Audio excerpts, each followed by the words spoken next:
Kanyan, bakit ganyan? Oo. Tulad na lang halimbawa kako. Kasi Marso noon eh. Kasi Enero, Pebrero, Abril, tuloy-tuloy po yan. Hindi pa po ako iglesia. Ha? Pero nagbabasa na po ako ng Biblia at sumasamba na po ako. Sinasama na ako ni Camilo. Ano? Marso. Dumating po yung Marso. Ano? At yun nga po, yung Holy Week na naman. Yung Holy Week, dumating yon. Kasi nagumpisa po akong padoktrina uli. Kasi ayaw naman akong bautismohan na nung ministrong nagdoktrina sa akin noong una. Kasi kinakailangan daw ako ay padoktrina uli. Kaya nagumpisa pong doktrina uli sa akin ay Mayo na. Halos sa kapalagitnaan ng Mayo, natapos po yun ng Enero, Mayo, natapos po yun ng Hunyo, pagkatapos July, doon na po ako binautismohan. July 4, 1970 na po yun. Kaya nang dumating po yung Marso, ayun na po, may Holy Week na naman. Yun na po yung Semana Santa, yung Holy Week. Lahat po yun kinukwis sa kanya, pati yung nagpapalagay ng krus na abo dito. Ano po? Kinukwestiyon ko po sa kanila yon.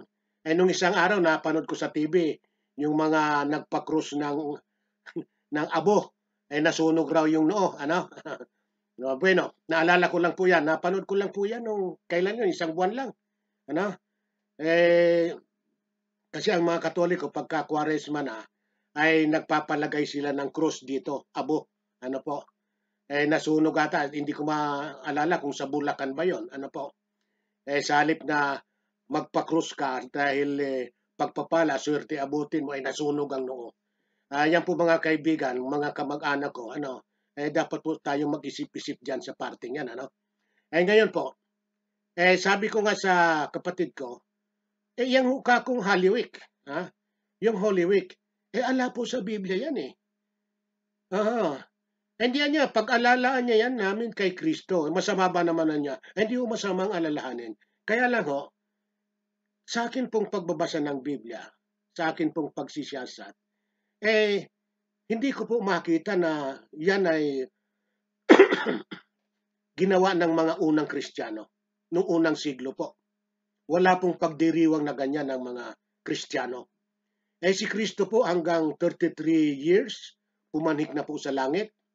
Kaya ang lahat ng apostol na lang po ang nagpatuloy bilang pagsamba sa Kristiyano, bilang Kristiyano, nagpatuloy po sila sa pagmimisyon.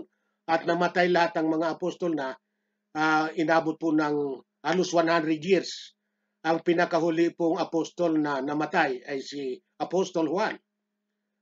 Batay po sa aking pagsisiyasat, sa mga komentaryong nababasa ko, si Apostol Juan nata ay namatay yung edad niya ay 94. Year 94 siyang namatay. Ano po? Kaya hanggang year 94 sa buong 100 taon, wala na po yung mga apostol. Pero umpisa po nang pumanik na si Kristo sa langit, year 33, biro mo po, mahigit na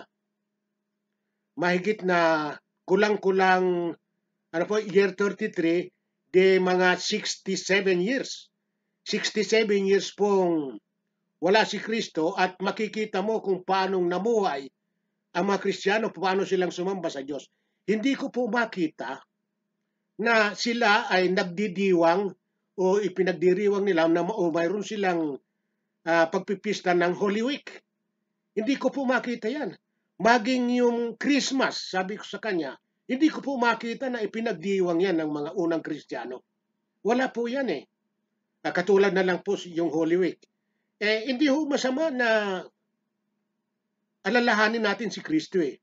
Mayroon talagang utos siyang paano aalalahanin siya. Pero hindi po Holy Week na tuwing Marso lang. Kung minsan Marso, kung minsan Abril, Marso, Abril, hindi po ganyan. Ano po? Meron pong mga inuutos si Kristo kung paano siya aalalahanin. Hindi po yung birthday niya, hindi po yung Christmas na pag-alala sa kanya, hindi po yung Holy Week. Nung Last Supper po, sabi ko sa kanya, nababasa ko po dito sa Biblia, pinakikita po sa kanila yon. Pinakikita ko, ito po, Mateo 26, sabi ko, ito. Ay, ginaganon ako eh. Hayaan mo niya yan sa akin, hayaan mo. Ayan kako. Ang sabi kako ni Kristo sa Last Supper, nagpakain siya ng tinapay at nagpainom ng katas ng ubas. Ang sabi po niya sa mga apostol, gawin ninyo ito bilang pag-alala sa akin. Yun po ang pag-alala kay Kristo. Hindi po yung Holy Week, hindi po yung Christmas. Hindi po yung Holy Week na nagpuprosesyon kayo ng mga rebolto na kung sino-sinong di umano'y mga santo-santang ipinoprosesyon ninyo. Kung sino-sino pong ginawang rebolto at yun ang ipoprosesyon nyo, sasambahin ninyo. Hindi po ganyan ang pag-alala kay Kristo. Hindi po yung kinakailangan lumuhod ka sa cross, gawin mong simboliko ang cross, isusuot mo ang cross na panakakwintas mo para maalala mo si Kristo. Hindi po ganyan ang utos ni Kristo. Doon po sa Last Supper, sabi niya, sa Last Supper, kumuha siya ng tinapay, pinagputol-putol, ay binigyan po lahat ng apostol. Kinukwento ko sa kanya, ayaw niyang basahin binigay po sa mga apostol. Ito ang nga aking katawan, kinain ng mga apostol binigyan sila ng tinapay. Sabi ni Kristo, ito ang niyang lumalarawan sa aking katawan na nabayubay sa cross. Pagkatapos, kumuha naman siya ng saro, nandun po yung katas ng ubas. Ang sabi ni Kristo, ito ang niyang aking dugo na nabuhos sa Kalbaryo sa ipapagpatawad ng inyong mga kasalanan. Magsikainan niya kayo. Sabi kako ni Kristo. Ayan po, nababasa po kako sa Biblia. Magsiinom niya kayong lahat dyan. Lahat po ng mga apostol ay tinupad po yon. Kumain at uminom. At maging po yung mga apostol, nung wala na si Kristo, ay ginawa po yan. Tinupad nila yon bilang pag-alala nga. Yung pong pagkakataon, doon mo alalahanin na si Kristo ay nagsakit. Ibinus ang kanyang pagkatao. Ibig sabihin talagang itinubos niya yung kanyang buhay dahil sa kasalanan natin nung ipinakita niya doon sa Last Supper na yun ang bilang pag-alala sa kanyang mga nagawang sakripisyo. Yan po ang dapat ipinagawa. At ang isa po doon na talagang hindi niya pinainom ay si Judas. Si Judas Iscariote kumain lang po ng tinapay yon, pero hindi niya pinainom ng ubas. Kasi doon sa Last Supper, doon niya inilantad na ngayon na mayroon siyang kinukwento ko na po yon sa mga kapatid ko, sa kasatatay ko, mayroon siyang alagad na kasama doon na ipagkakanulo siya. Yun nga po si Judas Iscariote. Yung mga apostol nagtatanong, sino ba niya siya Panginoon? Pati si Pedro, tinanong siya, sino siya Panginoon? Ngayon, sabi ni Kristo, ang ipagsawsaw ko ng tinapay at bigyan ng tinapay, subuan, yun po ang magkakanulo sa akin. Ngayon, ganun nga, lahat ng mga apostol, yung 11, binigyan niya. Sila ang kumuha mismo ng tinapay. Pagkatapos pinainom niya. Pero pagdating kay Judas Iscariote, sinawsaw niya tinapay sa kasinubuan si Judas. Gawin mo na niya, o yung balak mong gawin mo na. Hindi na si Judas pinainom ng katas ng ubas. Kaya mababasa mo sa Biblia, nung subuan na ni Kristo si Judas ng tinapay, ay doon na pumasok rin si Satanas kay Judas. Hindi na siya pinainom. Yun, sabi ko sa kapatid ko, ganyan bakit ang mga pare, kung ano yung naganap na ginawa ni Kristo kay Judas, yun din ang ginagawa ng mga pare sa mga Katoliko. Tinutularan ng mga pare yung ginawa kay Judas ni Kristo. Sinubuan ng tinapay si Judas pagkatapos hindi na pinainom. Ganyan po ang ginagawa sa atin ng mga pare. Ako, sabi na ikaw, yung kapatid ko, umalis na po yun sa halip na makinig sa akin, pumanhik na po, pero yung tatay ko nandun pa. Sabi sa akin, ikaw, parang ginugol ako, pero hindi po ako nagpapatinag. Tuloy-tuloy po yung pagkukwento ko sa kanila.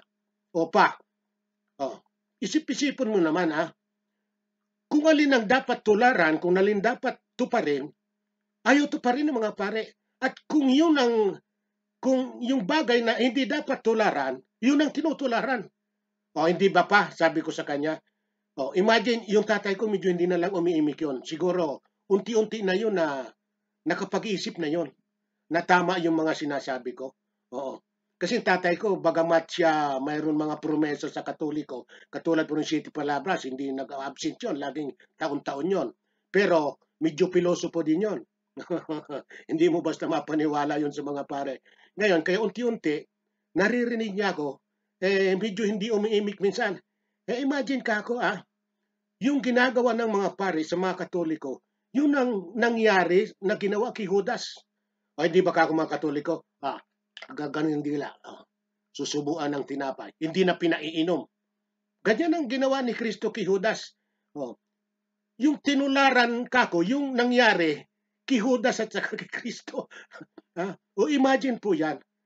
Kung alin po yung hindi talaga pinagagawa, yun ang ginagawa. At yung pinagagawa, ayaw gawin. Hindi ba? Imagine. Kaya, alam po ninyo, kayong mga kamag-anak ko, huwag po kayong magagalit sa akin. Ano po? Buksan natin ang ating isipan. O sige po, isipin nyo yung mabuti. Ako ba naninira? Hindi pa ganyan po. Hindi kayo pinaiinom? At yung pari lang umiinom? Pag iinom na yan, tatalikuran pa kayo? Pag iinom yan, patalikod. Patalikod na umiinom, hindi kayo alukin. Pero sa tunay na banal na hapon na Last Supper, nagpakain si Kristo at nagpainom. Kaya nung tuparin niya ng mga apostol, ang sabi ni Apostol Pablo, kung anong tinanggap ko sa Panginoon na nagpakain siya at nagpainom, ganun din ang ginagawa ko sa inyo. Siya rin ang binibigay ko sa inyo. Kung ako'y kumain, nagpapakain din siya. Kung ako'y uminom, nagpapainom din siya. Basta kung anong ginawa ni Kristo, yun din ang ginawa niya. Masama po kasing baguhin mo ang utos ng Diyos. Sabi nga ng Panginoong Hesus, kahit tuldok, period, kahit kuma, buong higpit yan, huwag mong babaguhin, huwag mong babawasin sa batas ng Diyos. Mahigpit po, talagang ganyan, manghawak ng aral ng Diyos ang Panginoong Jesucristo. Pero ang mga pare, ayaw sumunod. Kung alin po yung ayaw sundin, yun. Isa pa, napapansin ninyo pagka mga haliwik, nung isang araw napanood ko, si Tagle, yung Manila Archbishop, Tagle, nakaligtaan ko na pangalan, ayun, naghugas yan ng mga paa. At ang hinugasan niyang mga paa, yung paa ng mga refugee raw yun. Pero nung isang taon, ang naalala ko, ang hinugasan niyang paa at pinunasan niya, yung mga drug addict. At saka yung Comelec Commissioner, sino ba yun? Bautista ba yun? Yung Comelec Commissioner. Talagang nagpapatelevision siya, nagpapakuha, na siya'y nag-uugas ng paa, ng mga drug addict, saka pinupunasan ng tuwalya, hinahalikan pa niya. Talaga, kung minsan ako, pag napapanood ko yan, alam mo kung minsan po, natatawa na lang ako na, alam mo, nakakatawa, minsan nakakaawa. At dapat po tayong magsasat na magaigi. Ito pong Archbishop ng Maynila, hindi po naunawaan yung hindi po naunawaan kung bakit si Kristo hinugasan ng paa ng mga apostol. At wala naman utos na gayahin siya na maghugas din ng paa, nahugasan din ng paa. Kaya po nung mag-Last Supper din, magbanal na hapon yung mga apostol, hindi sila naghugasan ng paa. Hindi nila ginawa yon. Kasi sabi nga ni Kristo, nahugasan na kayo, binanal na kayo, nilinis na kayo. Kaya hindi na kailangan hugasan pa. Kasi nung una sabi ni Pedro, Panginoon, pati niya katawan ko, hugasan mo, paliguan mo. Sabi ni Kristo, hindi, nahugasan ka, nilinis ka na. Hindi na kailangan hugasan yung nahugasan na. Kaya sa panahon ng mga apostol, nung ginaganap na Last Supper, wala na pong hugasan ng paa. Kasi, ang kahulugan po ng paghuhugas ng paa, tatlo po ang kahulugan niyan. Yan po ang dapat matutuhan ng mga pare. Ano, kung nanonood sa akin ang mga pare, dapat yung matutuhan niya. Ano ba ang ibig sabihin ng paghugas ng paa ni Kristo sa mga apostol nung sa Last Supper, bago sila nag-Last Supper? Una po, ang kahulugan po niyan, yan po ay kaugalian ng mga Hudyo bilang pagpapakita po ng mabuting kalooban sa kanilang mga panauhin. Mababasa niyo po yan sa Genesis, na pagka mayroon silang bisita o panauhin sa bahay, binibigyan nila ng tubig, palanggana para maghugas ng paa bilang pagpapakita nila ng mabuting kalooban. Ano po? At isa pa pong kahulugan niyan, yung mga magdadala ng mabuting balita, yung mga ngaral,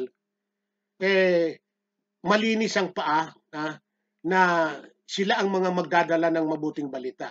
Yun po ang isa sa kahulugan niyan. Pagkatapos po, ang isa pa sa mga pinakahulugan niyan, kung bakit ginawa ni Kristo yun. Sabi nga ni Kristo sa mga apostol, nakikita niyo ba niya ang mga hintel? Sila napapanginoon.